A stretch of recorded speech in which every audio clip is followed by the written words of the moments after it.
avec Jonathan Macardy avec vous sur le hashtag RMC Live et au 32-16. Vous êtes très nombreux ce soir. Voilà, tiens, il y a Timal qui nous dit tiens, c'est la folie, l'Inter est en Ligue des Champions. Simone Rovera sera avec nous dans quelques instants également. On va revenir sur la dernière journée également du championnat italien, bien entendu. On vous rappelle qu'hier s'est joué la dernière journée de Ligue 1. Le Paris Saint-Germain, Monaco et Lyon seront en Ligue des Champions. Monaco et Rennes iront en Ligue Europa. Bordeaux devra passer le deuxième tour préliminaire de Ligue Europa. Et on rappelle que sont relégués Metz et Troyes et que Toulouse jouera son barrage pour le maintien en Ligue 1 face à l'AC Ajaccio, l'ACA qui s'est imposé au tir au but ce soir face au Havre. On va passer aux avis tranchés et on va commencer par le tien. Jonathan, très bon dans le... Meilleur en MMA qu'en foot. Ah bah oui, souvent je comprends rien quand il parle de football. Là j'ai tout compris. Bah voilà, t'as pas tout perdu. Non, ça va. Bon, écoute, mon avis tranché, c'est que le fait pour l'Olympique de Marseille de s'être qualifié pour l'Europa League et non pas pour la Ligue des Champions, c'est un mal pour un bien. Pourquoi ? Alors la question à la mode en ce moment, c'est de savoir si l'OM a réussi ou pas sa saison. Tout le monde se la pose. Moi, je pense qu'il y a un juste milieu entre le discours un peu du cocu de l'histoire qui n'ajoutera pas de Coupe d'Europe à son palmarès et qui n'a pas la qualification directe pour la Ligue des Champions, et celle du bisounours Séïd qui placerait la ferveur et la passion retrouvée au-dessus de la réalité du résultat. Alors c'est vrai que l'OM n'a rien gagné et ne retrouvera pas le frisson ni des grands soirs européens, ni les millions qui vont avec, ni l'attractivité sur le marché des transferts que la Ligue des Champions apporte à un club comme l'Olympique de Marseille. Mais il est vrai que l'OM a retrouvé vie, a ravivé une espèce de flamme, on le voit, et je pense qu'on le verra, l'Olympique de Marseille est à mon sens en avance sur les temps de passage que le temps long d'un projet comme celui de McCourt impose. Alors quand il s'agit des bilans à tirer, moi je pense qu'on peut le dire, Marseille a réussi sa saison. Pourquoi ? Il y a 3 points un peu forts qui se détachent pour moi, outre le fait de la ferveur retrouvée qui se traduira sûrement par une campagne d'abonnement qui sera réussie. Le premier point, c'est qu'il y a des joueurs sur lesquels on ne comptait plus, qui ont gagné une vraie valeur marchande. Je pense à Bounassar, qui est l'exemple le plus criant, Zambo Anguissa, Lucas Ocampos, qui revenait d'un prêt à Gênes parce que le Milan l'avait prêté parce qu'il voulait pas qu'il joue un certain nombre de matchs, parce que sinon ils étaient obligés de l'acheter. Et bon, bref, plein de joueurs qui s'étaient un peu des morts vivants, qui sont revenus. Là, je pense que c'est des joueurs qui ont une vraie valeur marchande et qui vont pouvoir permettre peut-être à l'OM de renflouer un petit peu les finances et de compenser le manque à gagner d'une non-qualification en Ligue des Champions.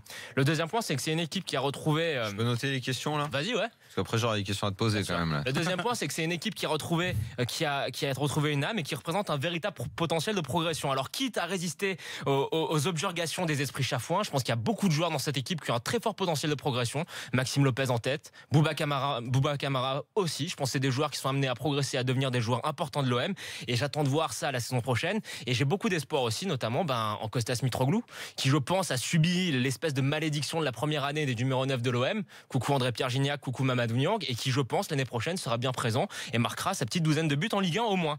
Le troisième point positif, c'est que il y a vraiment eu des promesses dans le jeu. Je pense le projet de jeu olympien qui a vraiment tâtonné, cafouillé en début de saison. On a trouvé un projet de jeu séduisant, offensif, déséquilibré, il est vrai, parfois, avec beaucoup de buts encaissés.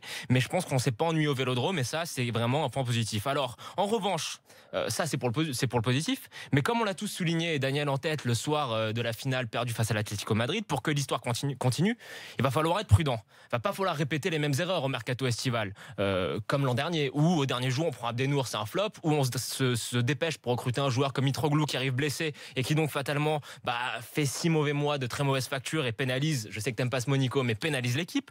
Il va falloir que Garcia, qui a réussi des très belles choses cette saison, à savoir insuffler un esprit guerrier, un esprit groupe à son équipe, ne passe plus à travers dans les grands matchs, parce que je pense que notamment le match retour à Salzbourg et dans la finale face à l'Atlético, il est passé à travers tactiquement, et je pense que la présidence doit continuer à progresser, à éviter de se disperser comme ça a été parfois le cas cette saison, dans des guéguerres stériles avec Jean-Michel Aulas. Alors pour conclure, pour vraiment tirer le bilan, ma conclusion c'est que cette 4e place, et donc cette non-qualification pour la Ligue des Champions, c'est un vrai mal pour un bien.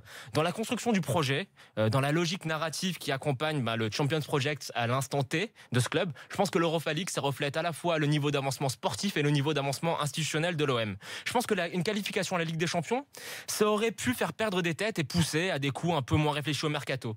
Et peut-être à faire que le club tombe dans une espèce de folie des grandeurs. Il faut y aller étape par étape, sans se voler les ailes, et je pense vraiment que la Ligue Europa, là, c'est très bien, ça correspond vraiment à la réalité de l'OM. Donc aux supporters, il faut effacer la déception un petit peu conjoncturelle de cette non-qualification, voir cette 4e place comme une bénédiction, et va falloir faire notamment les ajustements nécessaires pour faire en sorte que pour ce projet qui débute, continue d'être une belle histoire.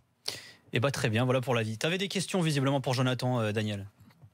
C'est qui les joueurs à valeur marchande que tu vas vendre ? Je pense qu'un joueur comme Bounassar, que tu as payé 1 million d'euros, si tu le vends 15, tu fais une belle bascule. Je pense que Zambo Anguissa, que tu as payé une misère, si tu le vends 10, c'est une belle bascule aussi. Non mais parce que selon toi, c'est des mecs qui vont être vendus.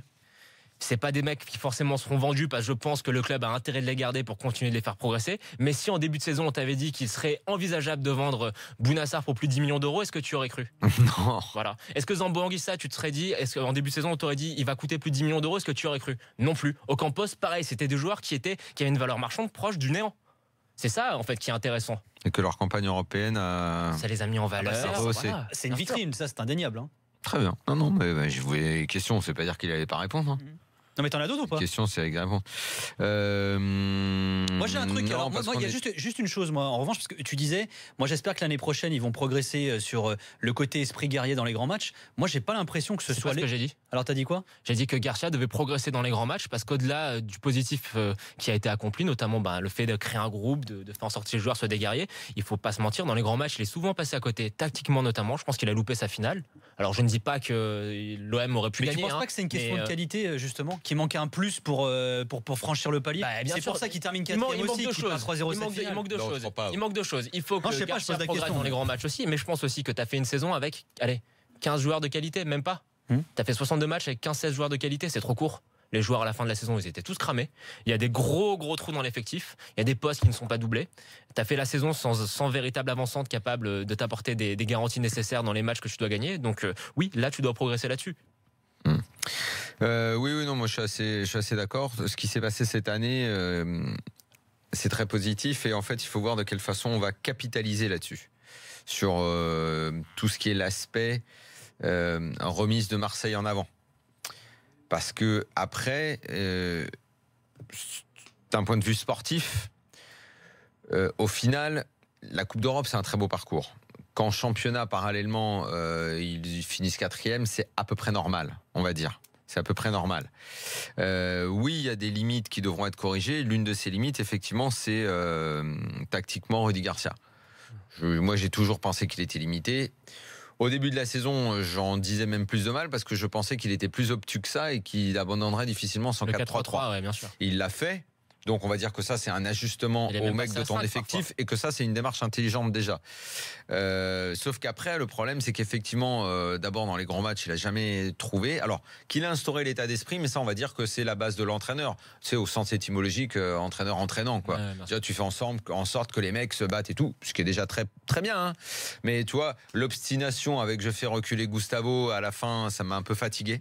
Surtout pas dans une défense à 4, tu fais à 5, c'était un peu systématique. Il y a eu quelques approches qui m'ont pas plu, notamment les 2 matchs contre le PSG de février, ratés, le match contre Lyon aussi. Donc là, il y a encore une limite qui doit être...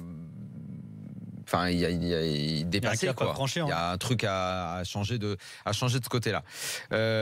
Donc il faut capitaliser, effectivement, savoir comment ils vont pouvoir utiliser, parce que évidemment, l'un des risques, c'est est-ce que tu as surperformé ou est-ce que tu as performé normalement par rapport à tes joueurs, à la qualité des mecs? Est-ce que tu vas avoir de l'argent pour recruter? Est-ce que des mecs vont partir? Est-ce que tu repars avec les mêmes hommes? Tout ça, c'est des questions, on n'a pas réellement de réponse. Non. On ne sait pas trop. Effectivement, je pense, mine de rien, parce que finalement, il y a un déficit à l'OM. Il n'y a que 2 clubs qui sont en déficit en France, l'OM est dedans. Hein. On le sait, il ne faut pas le nier. C'est un déficit qui est structurel et par un jeu comptable, ça sera fortement récompensé avec le nouveau sponsoring maillot. Quand même. Les gars, je vous propose de continuer le débat juste derrière. Il faut qu'on se fasse une petite coupure, on revient juste après ça. Ça vous va ou pas? Ouais. De toute façon, je n'ai pas trop le choix. Je vous dis à tout de suite.